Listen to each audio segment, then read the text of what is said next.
Oh, this is usually where I say something witty or funny, and then I look at the camera like this. I do like a little. That's what I normally do. Normally.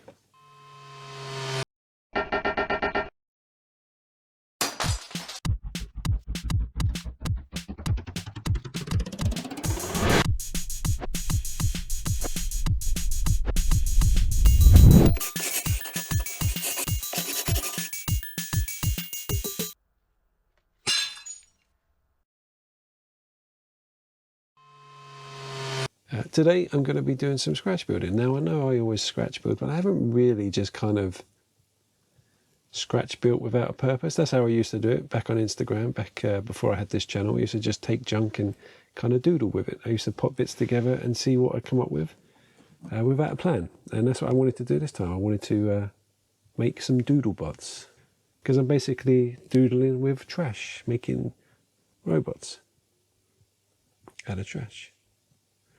So it's been a while. I haven't really been on here for a while, but that's due to holiday and then biting off more than I can chew. I took on this project and it took a lot longer than I thought. And then there was tons of editing to do, and it's the school holidays. My son is here all the time. All the time. But I shouldn't go on. This is a long enough episode as it is, you know, so here we go. Let's scratch build some doodlebots. That's gonna catch on. I'm gonna make that catch on. I will. Anyway.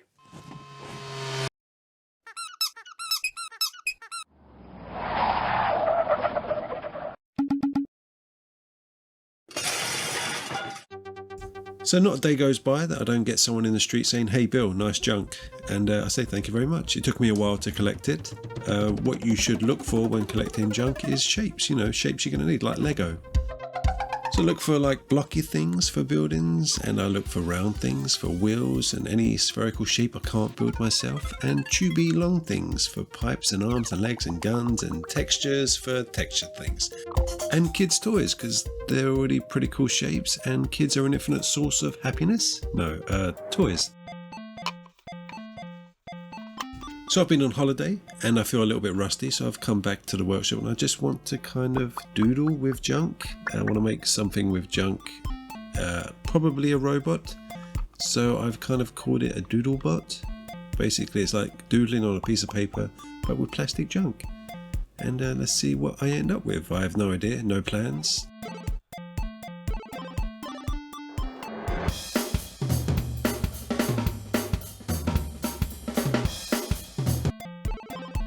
So seeing as it's a loose and easy build, the edit's going to be loose and easy too. It's quite hard to plan my edit around a build that's not been planned, so it's going to be kind of like this.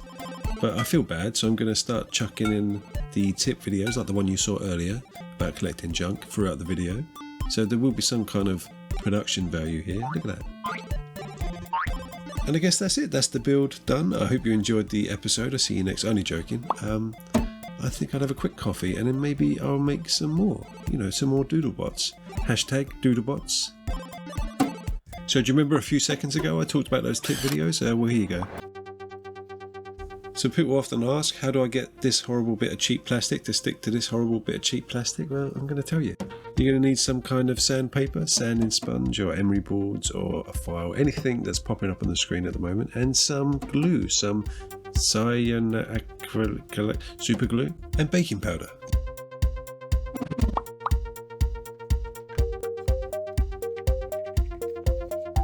So anyone who watches my videos would know I do this all the time. Basically, if I have two bits of cheap plastic, I like to sand them down. I like to sand them, make them all rough and ready, just like your dad. Basically, we're creating a rough texture for the super glue to grip onto and bite, just like your dad again, actually. Well, two dad jokes in one tip video. I wonder if I can go for the hat trick. I'm going to go for all three. Baking powder. I like to use baking powder because it reacts well with the super glue and it hardens really quickly. That's an easy dad pun, but I'm not going to go for that. Don't use bicarbonate soda because it kind of reacts badly and froths all over the place, just like your dad. There was 4 there, but I only counted 3.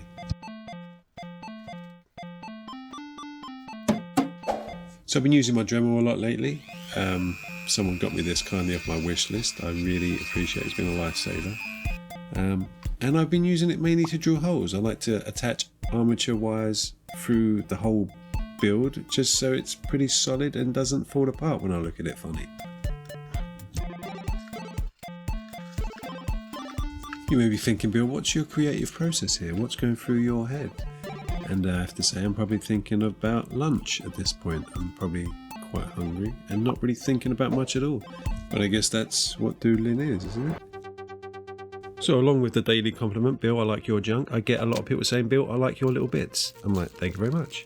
I get my little bits by taking apart bigger bits, like these felt tip pens, dirt cheap. Take them apart, I get a tube, a lid, and this little nubby bit at the end, but considering I've got loads of them, that's loads of bits. Now obviously, the fancier the pen, the fancier the bits. You know, these bigger pens have a lot of, they have a lot of smaller bits inside. A lot of bits you can use for Greble details, like those little, I don't know what they're called, that thing, there. So you need to think outside the box, you know, what things are going to have lots of small useful things in them, like little water pistols. Water pistols, you can get them dirt cheap at the party favour section of a store, and they're full of all sorts of bits. Look at those. Look. And spray bottles. You know, we all know about spray bottles. If you don't, I've got a video just up here, but there's so many bits in a spray bottle. I mean, look at that. It's ridiculous. Anyway, yeah, small things from bigger things. I hope you enjoyed that tip. So with my armature wire, I kind of thread out of the bottle and back in like that to create like a little stitch, and it comes out of the legs at the bottom here, and it's all kind of connected and robust. So using armature wire, I like to thread it through the arms and the legs, through the whole body, through the whole thing. Basically, I like to create a skeleton. It's the best way to keep the model robust. Actually, you know what? I should just make a tip video about it. Yeah, I will. I'll do one now. Keeping it together with armature wires. You like that? I like that. Armature wire. So basically you can buy it in a spool like that, or you can stretch out a spring. Either way, you want something that you can thread beads on, or bits of plastic, or anything with a hole. Now I use this to create arms and legs, and I kind of bend them in the position I want and then glue them in place. Or you can keep the armatures flexible, which I don't like, so don't do that. But what I mainly like to do before I make the arms and legs, I like to drill holes in the main body of my build. I drill a hole that goes all the way through. I thread the armature wire all the way through. And this is why I like hollowed tubes of plastic, you know, felt tip pens, spray bottle parts, because they can thread on as arms. You glue them in place, you know, and then you've got a little robot. Look, it's like an Andy Mecha piece. There you go. You know what, Bill, that's a great tip. I'm going to do that right now. There you go. Just did it. So when it comes to hands or claws, claws are easy, hands are hard, obviously. But you want to do the same kind of thing. You want to use a thinner armature wire and thread thinner bits of tubey bits on your armature wire bits. You know, I use little beads for fingers. Actually, I'll just show you here.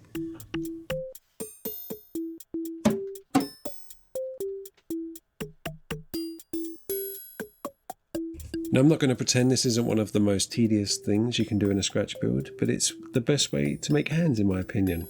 Especially robot hands, you know. If you've tried sticking a tiny bit of plastic to another bit, like, you know, that kind of size, it will just fall apart. As soon as you fart, it's gone. Unless you make a fist. You know, like He-Man. You know, he always had fists because he cheated.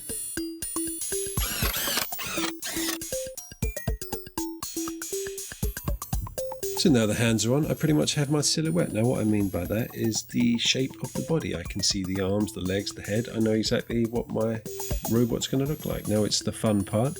This is the bit where you stick little bits to the big bits. You add details, or you Greble.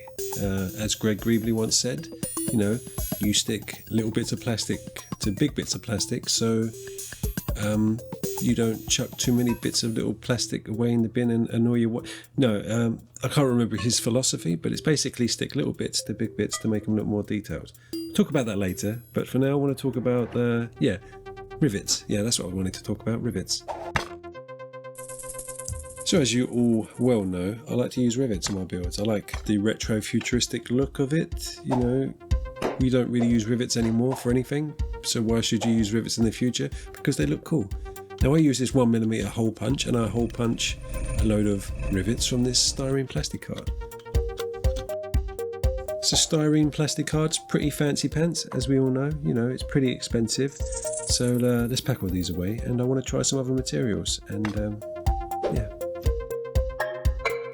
So as you can see there, I'm going to try a bit of cardboard, a gift card and a coffee cup lid. Now the cereal box card, it works well enough, but it's a bit frayed around the edge. The gift card was pretty good. Until I realised I had £10 to spend on this. Yeah, I should have spent it first. And well, the best result was from a plastic coffee lid.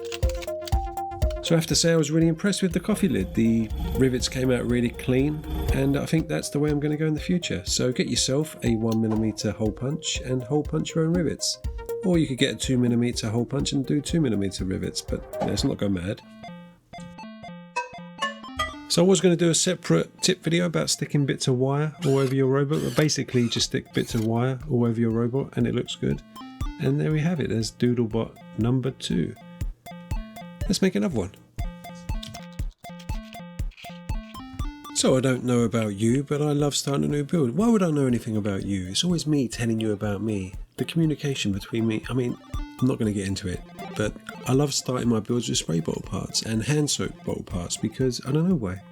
They just seem to be the most versatile parts. Is there a scientist out there that can tell me why they are the best? I mean, you know what I'm saying. They just always seem to look at that. Look, I've made a bug thing with a mouth. See? Versatile. Well, I mean, that was quite an impressive ramble, even for me, I have to admit. But if you enjoyed that ramble, then please click the subscribe button.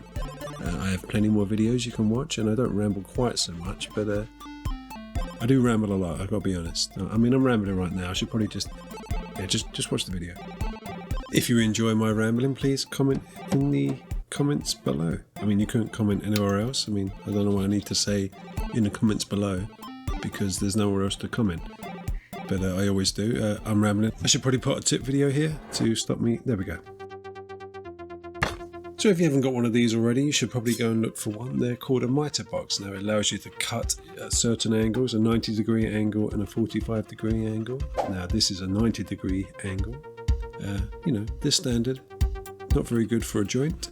And this is a 45-degree angle. Much better. Now I tend to cut my arms and legs at a 45-degree angle. Even if I do stick a bead between there, it seems to be more stable and it seems to be a stronger joint.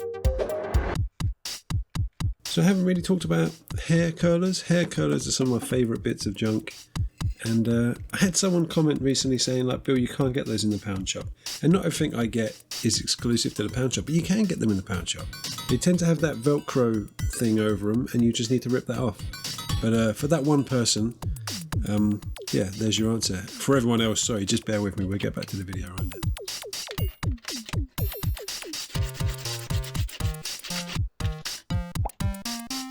So I think most people would be talking about their thought process when making something like this. Well, I don't think I was thinking about anything.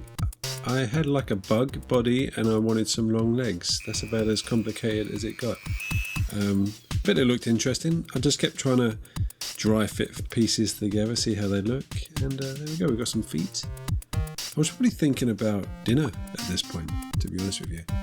So if anyone attempts to make their own doodlebot, hashtag doodlebot, please let me know in the comments or on Instagram.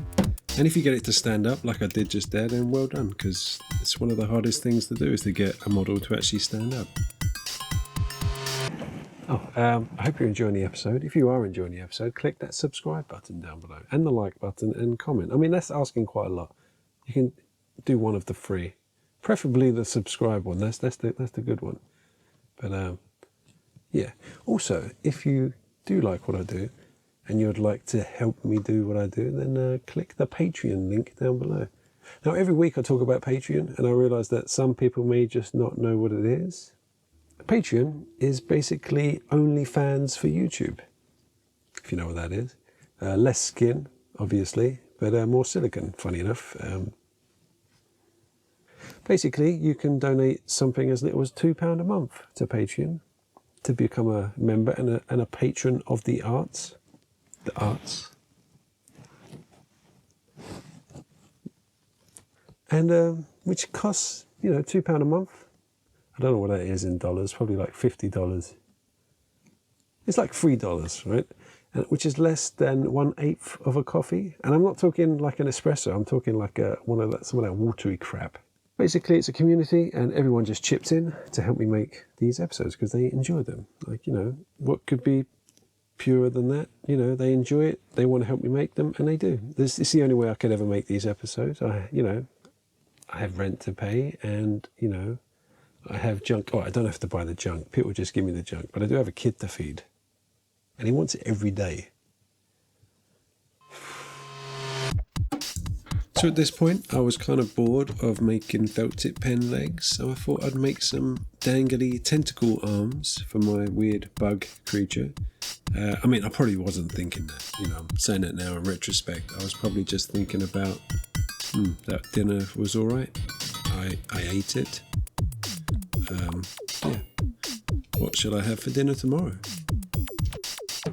I should probably point out I made some pretty easy to make claws out of hair curlers. I cut them into a point and kind of just bent them around a bit, curved them around, and yeah, they look like claws to me. Like a grabber claw in a amusement arcade when you're trying to get those cuddly toys.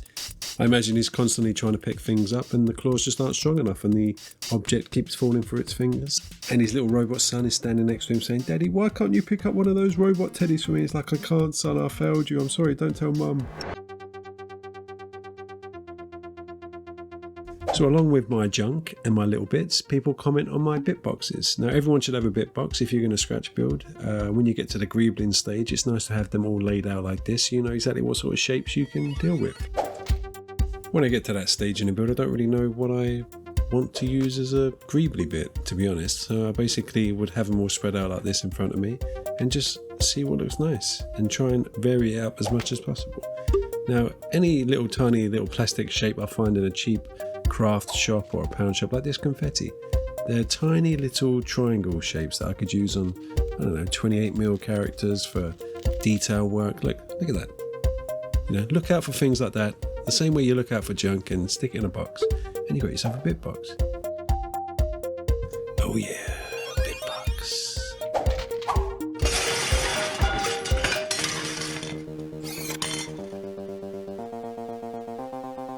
So for me, adding little details like this isn't just about making it look pretty. I mean, it is, but it's also to hide those unsightly joints.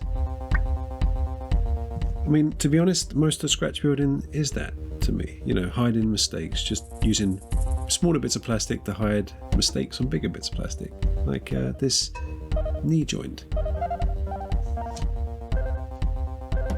So I've added some teeth on my robot because robots need teeth, and I'm going to add some rivets all over the thing, you know,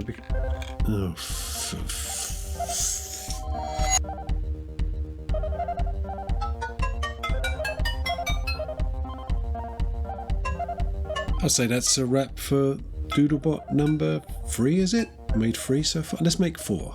I'm going to make 4.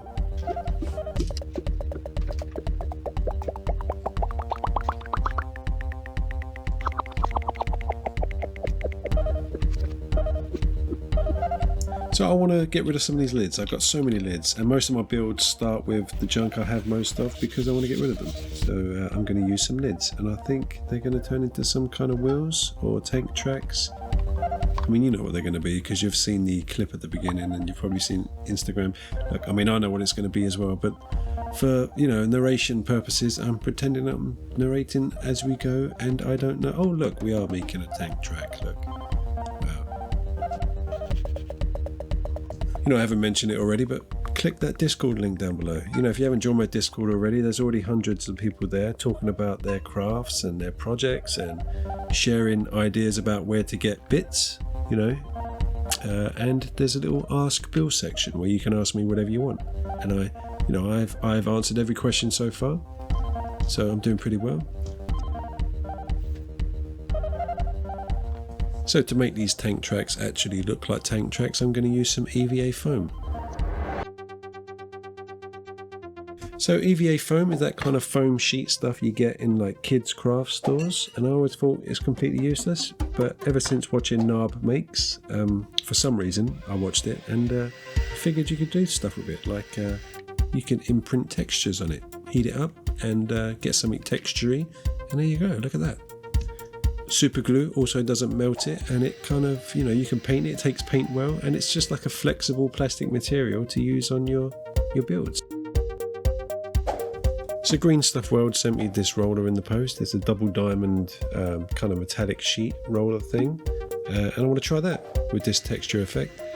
And yeah, they haven't sponsored the video, so don't give them all your money, but I got to admit that looks pretty good.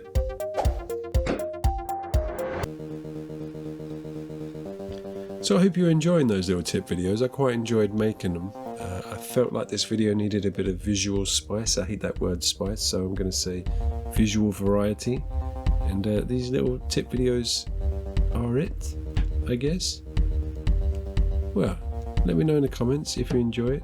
Don't be like that guy who commented a while ago and said Bill has no respect for the viewer's time. I mean, I don't, but you know, do you have any respect for mine? Probably not.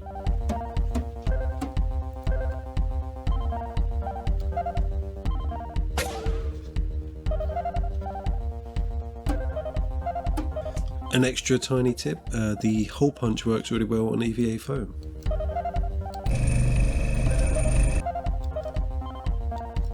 So my idea with these tracks was to keep adding details until they didn't look like strips of EVA foam, and they didn't. They looked really good. I was actually really happy with this. That's how you make tracks. So when I don't know what to do, I tend to just dry fit. It's kind of like when you don't know what to do with your first girlfriend and you just dry hump. You just rub bits together and see if it works.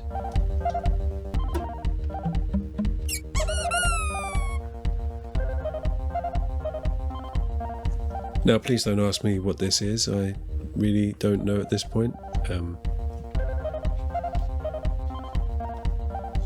So when there's a hollow cavity in one of my builds, like in one of these eggs here, I like to fill it up with hot glue because, you know, it would keep it on there, add a bit of weight, and it's fun.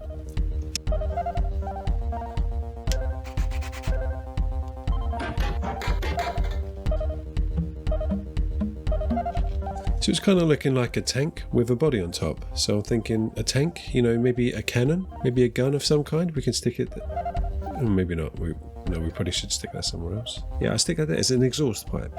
An exhaust pipe.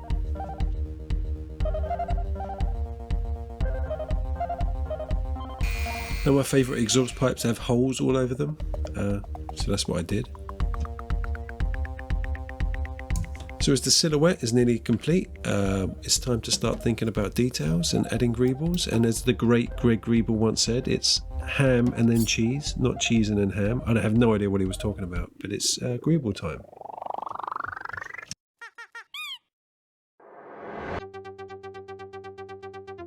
So how to Greble? Well, what is Grebling? It's taking a shape and adding smaller shapes on that big shape to make it look more detailed and complicated. That's basically it. So take this little keyring thing, let's add a load of tiny little plastic shapes to it, you know, and we can turn it into something that looks really complicated and detailed. So I literally made this with bits of junk that were on my desktop at the time, and look, I made a complicated little control panel or a submarine door. That's Grebling for you. I hope that explains something.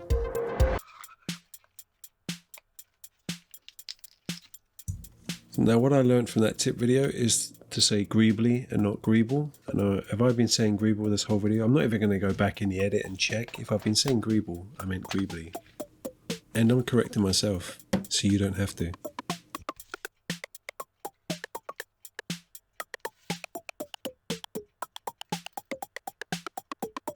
So I decided to go with some chubby hands for this tank bot.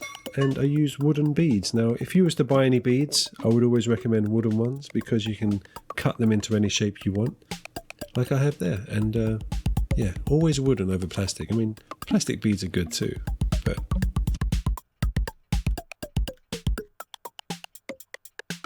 And here are some googly eyes just to demonstrate the kind of weird stuff I have in my bits box that are a reusable shape. You know, think outside the box. No, I mean the box in my head, I guess. I mean, who came up with that expression? Think outside the box. It doesn't really make... What box? Where is this box that I'm supposed to think out of?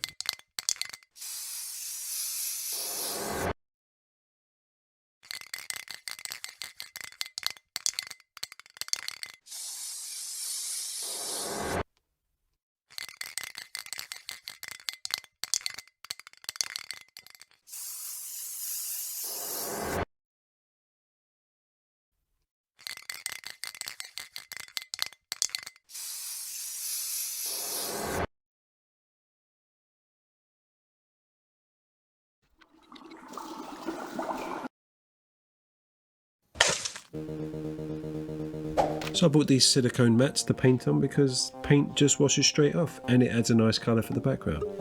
Nothing sticks to silicone but silicone, as Craftsman once said. But your dad manages to stick in it all the time. I don't know what it is. He must not use enough talcum powder. So I'm going to paint the undercoat all rusty because that's what I like, and I have a lot of rust coloured paint.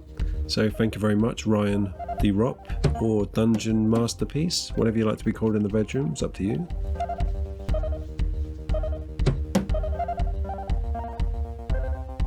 So I'm going to paint all 4 models simultaneously. I mean not simultaneously, one after the other, but I would do this coat and then you know what I mean. You know what I'm trying to say. I like to stipple the paint on and try and avoid the edges so some of that rust shows through.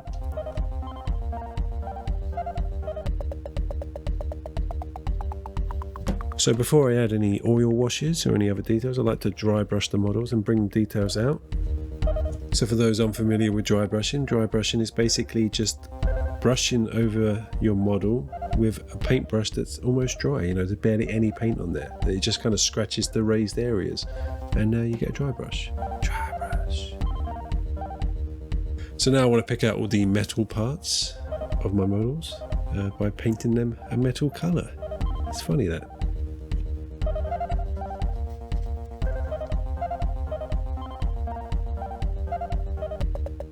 So now it's time for my oil wash, and it's oil paint mixed with white spirit or mineral spirits if you're in America and you like to be different. Now I always attempt to kind of just brush this into the ridges and the grooves, but I kind of just give up and just put it over the whole thing and just wipe away the excess. It seems to work just as well.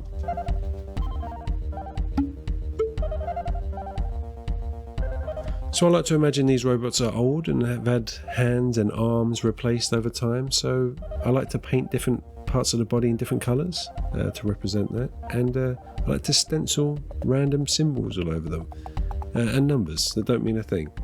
But a note, you should probably do the stenciling before you do the oil wash stage. I went in afterwards and oil washed it, but I just didn't show it because, oh look, I'm painting eyes. And I guess that's about it. Yeah, that's it. So here he is. Here's my favourite one of the 4. Yeah, I'm quite happy with all of them. Even the paint job's not too bad. If you make something like this, #doodlebot, let me know on Instagram. Basically just make something up on the spot and just stick a load of junk together. I mean, that's how it usually works anyway, isn't it? So I'm looking around the workshop and there's absolutely nowhere to put them. And it's not even a bit, I'm serious. There's absolutely nowhere to put them. So I'm going to stick them on eBay. And yeah, I'll put them up for sale. Start at 99p. And bid what you like. If you want them, you can bid for them. As long as you pay postage, I don't care. And that's it. That's pretty much the end of the episode. There's some nice glamour shots coming up in a minute, so stick around for that. And I'll see you in hopefully a week or 2 weeks. No more than 2 weeks, hopefully, this time. It's, I'm back in the swing of spending every single minute of every day editing and making stuff. So, you're welcome. Cue glamour shots. What? No. They'll look after you. Don't worry. I won't let them. I'm going to miss you so much. So as always, a massive thank you to my patrons. I really do like my patrons. I might not show it with my face or my words or my comments or with any kind of human expression known to humans, but I do. I like you all, most of you. I mean, try and guess which ones I don't like. And that's enough names. Let's have some glamour shots. Look at this guy. Look, this guy was a commission, so this guy's already sold. If you were interested in this one, I'm sorry. But the other 3 should be up for auction as we speak on eBay. The money all goes to a good cause, me. And yeah, if you make a doodlebot and you'd like to send me a picture of it, take a Polaroid, send it. No, just go on Instagram, #doodlebot, and maybe tag me in it. This guy's my favorite, obviously. And I hope you enjoyed the video. Yeah, I mean, that's pretty much it. I've been here a long time. You've been watching a long time. I should probably let you get off now anyway. So